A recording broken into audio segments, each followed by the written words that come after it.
Hallo und herzlich willkommen zu unserem zweiten Teil der Reisereportage Bitcoin in Europe. Wir vom BTC Echo reisen durch verschiedene Städte Europas, um mit Menschen aus Politik und Wirtschaft zum Thema Bitcoin und Blockchain zu sprechen. Wir befinden uns gerade auf dem Weg zur Bitcoin- und Blockchain-Konferenz hier in Prag und freuen uns auf spannende Interviews.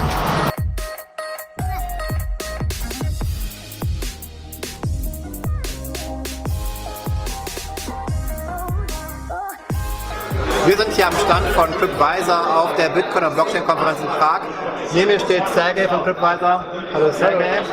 Kannst du uns vielleicht kurz erklären, was macht ihr, worum geht es bei euch?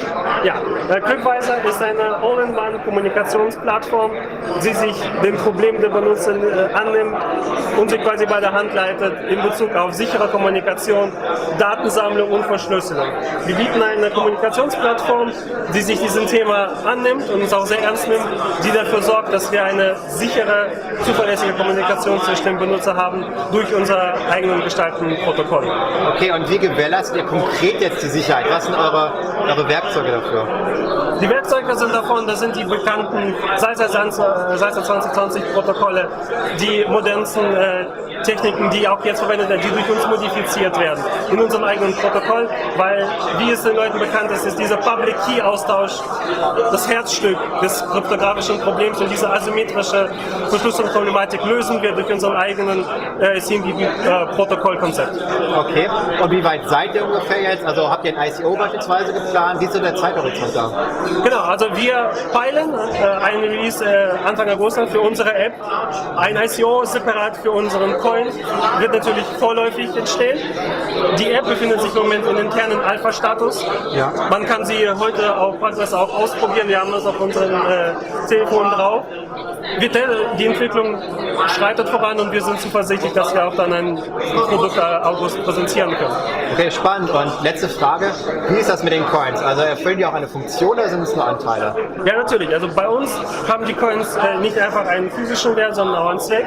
Wir haben, um diese Anonymität für die User zu gewährleisten, sie an unser Subscription-Modell gebunden. Der Premium-Dienst ist angepeilt für 9,99 € monatlich. Das wird dann wiederum umgerechnet in 10 CB-Coins. Daraus entsteht auch natürlich dieser Einzelpreis von 9,99 € pro Coin. Für uns ist es einfach nicht wichtig, eine ICO durchzuführen, indem wir einen Coin auf den Markt führen. Er muss auch für etwas stehen und er steht für die Sicherheit für TripAdvisor, er steht für die Authentifizierung. Denn der User kann sich durch diesen Coin anonym die Premium-Dienste unseres Messengers sichern. Okay, super. Vielen Dank für das Interview, Sergej. Ich bedanke mich auch. Danke. And what we see, we analyze the energy market actually the same as Waze or Google analyze traffic. Neben mir sitzt Asaf von Solar Change. Nice to meet you, Asaf. Hello. Could you tell us what is Solar Change? Right, then Solar Change is a platform that supports clean and renewable energy using the blockchain technology. We have issued a coin called Solar Coin, which is given for free for clean energy producers all over the world. Okay, and are there some use cases already? So first, as any coin, you could do whatever you do with any coin. So buying your milk or wine with Solar Coin, which is backed up with clean energy. But the most interesting actually use cases what we are looking for and started to do is paying your electrical bill with Solar Coins, like we have now with the electrical company in France. Having independent microgrid neighborhoods with Solar Coin, and also enhancing the use of solar energy using smart analytics. Okay, and what are the biggest challenges for you? Because it's a technical, very complex field and it's highly regulated. So... Right. So from the technical aspects, we know that the blockchain and the Bitcoin actually related to the digital domain, where the energy is physical domain. One of the challenges we are dealing with is to connect these domains and to have a great match between those. From the regulative aspects, of course, we are facing any challenges that the digital currencies are facing, but we would like to mention here that in our case we are using the power of economy of this new disruptive technology to help one of the big challenges of our society today, which is the energy transition. Okay, do you have some plans to make an ICO, for example? or? So, right, Solarcoin was the first coin that we have issued to support clean energy. Since then, we have saw that there is a big demand in the market for more functionalities and for more kinds of energy. So we are planning an ICO in the coming months that will allow also use of smart contracts and dynamic smart contracts, and allowing mobilizing and monetizing the energy market to push it to the way it should be. Okay, great. Thank you very much for the interview. Thank you everyone for being here. I'm very happy to be in Prague today. And as you know, we are going to talk here about the blockchain, of course. But specifically here we're going to talk about the opportunities, the investment opportunities in cryptocurrency mining. Neben mir steht Rodrigo von Genesis Mining. Hi Rodrigo, thanks for your time. Hi. Could you briefly introduce Genesis Mining to our viewers? Yeah, sure. So basically, Genesis Mining, we're a cloud mining company. We're providing hash power to customers. So if they want to, for example, mine cryptocurrencies, they can do it as well. Not only Bitcoin, but we also have different coins. For example, Ethereum as well. And in this case, we own mining farms in the world with main base in Iceland. But also, we have created the first blockchain mining fund called Logos Fund, and this is actually regulated by the BaFin, so the German financial authorities. So I think this is also really groundbreaking for the industry, specifically now that Bitcoin has grown really fast, and this helps to, I think, to bring certainty to the industry. So yeah, this is what we are doing now. That's great. To get a license from Germany, that's very tough. Yeah, so exactly. I think Germany is one of the most difficult places to be regulated. Yeah. So Congratulations. Thank you. Could you give us some more information maybe about the mining farms? Sure. No, yeah. So look, basically we have different farms in the world, but we are based mainly in Iceland. Yeah. And there is some reasons why. In Iceland, when it comes to mining, for example, as any other investment, you have to keep your costs basically low, right? And Iceland provides really cool advantages for cryptocurrency mining because we have different machines, so we have different hardware in these big facilities that with the time they will probably get a higher temperature. In order to regulate this, we profit from the nature in Iceland. Basically, the cool temperature, the cold temperature will help to regulate this. This is one reason why, and the second one, we are also benefiting from the geothermal energy. So basically, then we are enjoying, or we are profiting from the low electricity rates there. So yeah. Okay, and which cryptocurrencies do you mine? Okay, so at the moment we are mining Bitcoin, we are mining also Ethereum and also Monero. Okay, we do have also in the past we have mined another cryptocurrencies, but for the moment we are mining these three. We have mined as well Dash, we have mined also Zcash and Litecoin. Okay. Okay. Yeah. And last but not least, could you give us some perspective, some of your future plans? What are the next projects? Okay. Well, basically, what we are doing is the profits we are getting, we like, and we always thinking about reinvesting. Okay. So what you guys can expect in the next months, I think quite a nice announcement that we are expanding our mining farms. We can say yet the location, but you will see that on our website.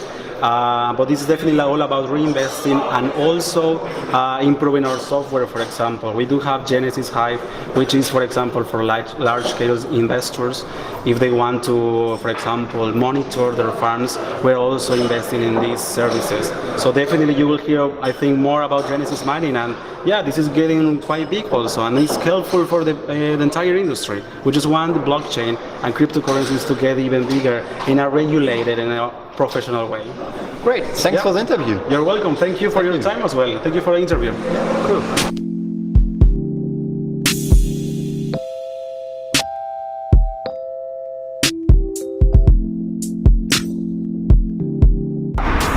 Prag ist einer der Bitcoin-Hotspots in Europa und wir besuchen jetzt das Institute of Crypto-Anarchy, in dessen Café man ausschließlich nur mit Bitcoin zahlen kann.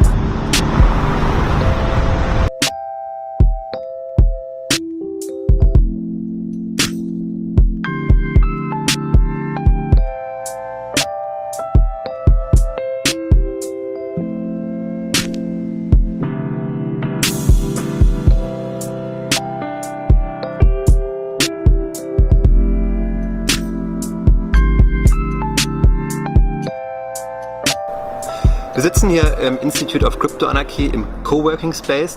Neben mir ist die Store Managerin Eva. Hi Eva. Hi. Eva, could you tell us something about the Parallel Polis? What's the name? It's the name of the Crypto Anarchy Institute, or more or less? Yeah, more or less. It's not only the institute, but Parallel Polis is a project that started on October 2014 in Prague. And it's a project founded by the art collective called Stohoven, which can be translated as 100 pieces of shit, or to get out of it. It's a game of words. And this group is composed of hackers, artists, and they were searching for a place, for a shelter to embrace all their projects and ideas connecting art, technology and science. And this is how the Parallel Polis, the parallel city, was born. Actually, it's composed of 4 floors. The Institute of Crypto Anarchy is like a head of the building. It's an ideologic floor, let's say like that. It's a lecture hall where we organize our meetups, workshops, debates on topics like crypto anarchy, decentralization, shared economy, cryptocurrencies, and so on. So this is like the core of our project. On the floor where we sit now, on this beautiful terrace, it's a co-working space called Paper Hub, and it's like a background or a place where all the freelancers and all those freedom-minded people can come to work, to network, and to develop their ideas. It's a collaborative space. The most popular place is the Bitcoin Coffee. This is on the ground floor, and it's like a gate to the Bitcoin economy, because what is very unique about this space that we are the Bitcoin only space, actually the only one in the world. And as we exist since 2014, there are no crazy people like us in the world who want to develop this idea on their way. So we are really very unique in this. And the Bitcoin Coffee is the idea to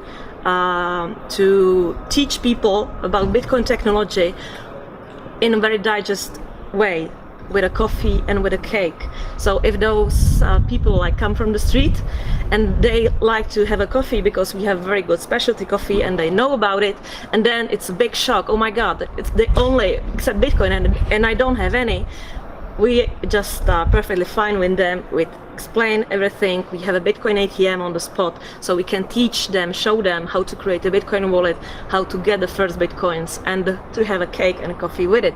So they are finally educated. I call it intoxicated with this freedom technology, and then they can just discover other places. The 4th place that I want to mention is the 3D lab that we have down in the basement. It's called Maker's Lab, and it's a place dedicated to all the 3D technologies. So more or less, in very brief words, this is Parallel Polis. Wow, sounds cool. Do you think that Prague is a good place for Bitcoin or Bitcoin adoption? I think it's the best way. It's the best place in the world. And if there are any Bitcoin enthusiasts, I think that they must have heard about Prague, and especially about Parallel Polis, because the Bitcoin community in Czech Republic is very strong, and we are kind of Bitcoin hub, not only for Prague but also for Czech Republic and more broad, from Europe and for the whole world, because I don't know, but Czech people are known to always find a way to get out of it. It's a good synergy with the motto of our motto of Parallel Polis, and they always find a way how to adapt to a situation, how to find a parallel way. So the Bitcoin community around Parallel Polis and Prague is very strong. We have many projects that are known in the world, like the Slush Pool, like the Bitcoin Trezor, which is the most secure hardware wallet for Bitcoins. Yep. And we organize regular meetups and events concerning Bitcoin and blockchain. So I think if there is a place in the world which is full of Bitcoin freaks and maniacs, it's Parallel Polis. Okay. That's definitely a lot. And what's your opinion about the future development of Bitcoin, maybe about the challenges? What's your perspective on here? Well, me personally, I run a co-working space, the Paper Hub that I was talking about, and the challenge for me personally is to survive because if you have the business model which is only based on accepting bitcoins, it's not a very easy business model, because you have to follow the ups and downs, you have to adapt, you have to follow the cash flow and so on. So for me it's a big challenge just to run a business which is only based on Bitcoin economy. It's also a big challenge for me to accept my wage, my salary only in Bitcoin. Because I have to pay my bills in Czech crowns.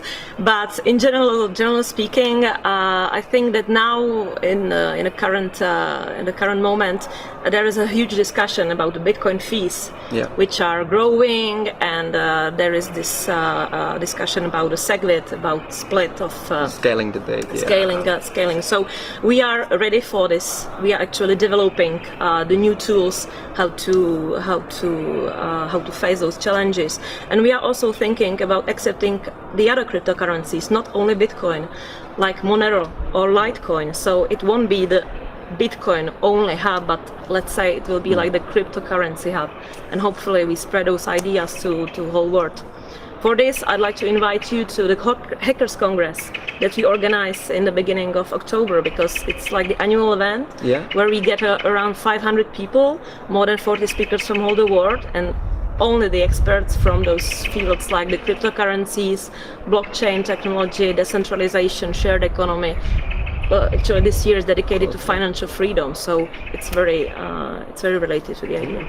Thanks a lot for the invitation, and thanks for the interview. It's great. Thank you. Thanks for passing by. Yeah, thanks.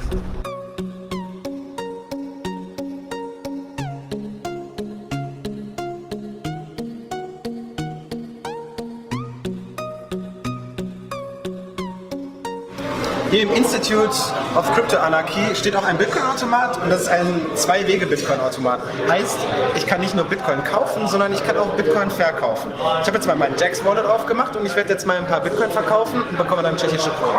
Ich habe schon mal auf Deutsch gestellt, drücke jetzt hier auf Bitcoins verkaufen. So, dann sehe ich möchte weniger als 15.000 tschechische Kronen nehmen.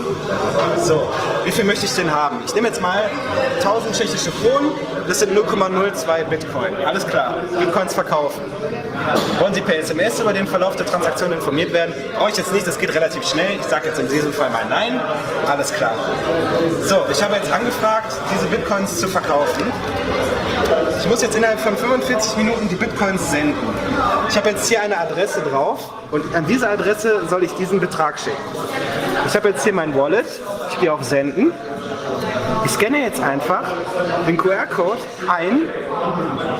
Der QR-Code wurde eingescannt und es wurde automatisch eingegeben, wie viele Bitcoins dann da sind. Also ich muss jetzt gar nicht selber per Hand eingeben, wie viele Bitcoins ich hier verkaufe, weil das hat der QR-Code schon für mich gemacht. Ich drücke jetzt auf Send. So, alles klar. Ich bestätige das jetzt. So, wurde bestätigt. So, ich habe jetzt Bitcoins an diese Adresse geschickt. Ich gehe auf Ticket einlösen. Hier ist eine kleine Kamera eingebaut. Ich habe jetzt hier meinen QR-Code, den halte ich vor die Kamera. Ja, brauchen wir es. Alles klar, der hat es jetzt aufgenommen. Ihr seht, die Transaktion ist erfolgreich gewesen. Jetzt zahlt ihr mir Geld aus. Bitte nehmen Sie das Bargeld aus der Ausgabe. Es wird in wenigen Sekunden erscheinen. Die Maschine läuft, wie man das vielleicht hören kann. Und ich habe 1.000 tschechische Kronen bekommen, während ich Bitcoin verkauft habe. A T-shirt? T-shirt. And 2 postcards. Yeah, and one. Yeah, it's included. So it's 450 grams. Okay. Ich bezahle jetzt mein T-Shirt. Ich hole mir noch 2 Postkarten dabei. Scanne den QR-Code. Ja, ich brauche einfach hier drüber gehen. Ist die Menge da schon eingegeben? Ich drücke nur noch auf Send. Drücke ich auf Confirm. Dann gebe ich meinen PIN ein, den ihr jetzt nicht sehen dürft. So, dann Transaction Send. Beep. Und fertig. So, wir haben gerade noch eine Postkarte gekauft, ja, wie ihr hier sehen könnt. Und das Coole ist einfach, die ist mit Bitcoin bezahlt, ja. Mit Bitcoin, die kümmern sich darum. Wir haben das gerade vorne gemacht. Ich stecke die einfach hier rein. Fertig.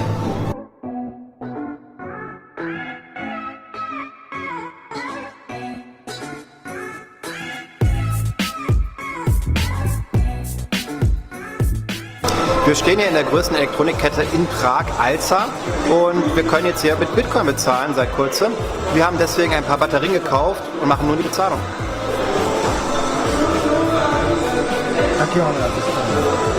So, jetzt bestätige ich nur einmal. Confirm.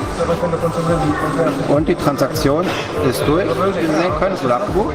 Okay, du hast jetzt einen Zettel und wofür ist der? Genau, mit diesem Zettel können wir unsere Batterien abholen, die wir gerade mit Bitcoin gekauft haben.